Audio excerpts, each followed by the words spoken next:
The South African Transport and Allied Workers Union, SATAWU, and the United National Transport Union, the two largest unions at the Passenger Rail Agency of South Africa, that's Prasa, have reacted with fury after the rail operator announced plans to retrench 508 workers. Meanwhile, Transport Minister Barbara Creecy appointed a Section 189 Ministerial Task Team to limit the number of employees to be retrenched and to find alternatives to retrenchment within the long-distance passenger services at Prasa. For more on this now, we're joined by the acting UNTU General Secretary, Atenkosi Plaatjie, on the program. Thank you for your time.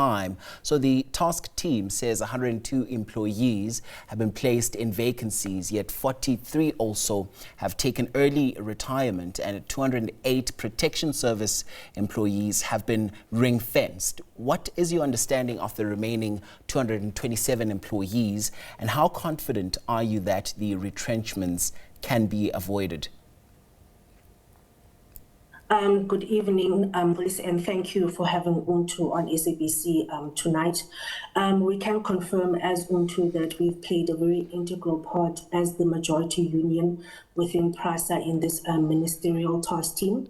And as you've stated correctly, that there is some progress that has been made, although the process is still ongoing in trying to find placement for these employees. What has been clear from the beginning is that we had a mammoth task ahead of us and a huge responsibility on our heads to ensure that, on our shoulders, to ensure that we lessen the impact of this retrenchment process and we try to preserve as much jobs as possible.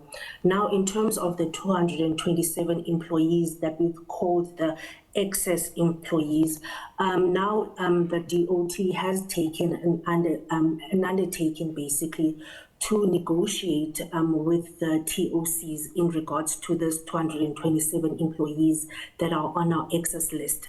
Now, we are still in that process of continuing with the task team, and then we will then put feedback on what has happened, transpired in terms of those negotiations.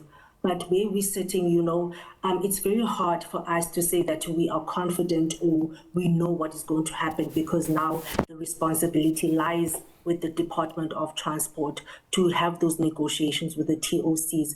But what we are sure of is that it's the time for these TOCs to prove to us that they are really here for job creations as part of this private sector participation agenda by the government. And part of this process, I can imagine there's also been some engagements and some back and forth as well. Just what alternatives to retrenchment is organized labor putting on the table, and has Prasa management genuinely engaged with those proposals so far? Well, when the Ministerial Task Team was established, the first thing that we had asked Prasa to do was that they give us a complete structure of the entity and also all the vacancies that are within the entire entity, which they were able to provide. But also they needed prompting by the Department of Transport. So we really applaud the work that they've done to ensure that we get that information. And that was the first process for us to see what vacancies are within Prasa, what existing experience, what existing skills, what existing qualifications are with the entity, and then we're able to match and place those employees. And now, as we've said, that we also did the age analysis, whereby we had that 43 employees that were given the early retirement. So those were the proposals that we had on the table for Prasa. And now, as we've said, as the task team was doing its work, there were ideas that were on the table, such as negotiating with Transnet, for instance, for those 208 protection service officers, and also now the 227 that would then be able to, that DOT would be able to engage with the TOCs. So we are awaiting feedback in that regard.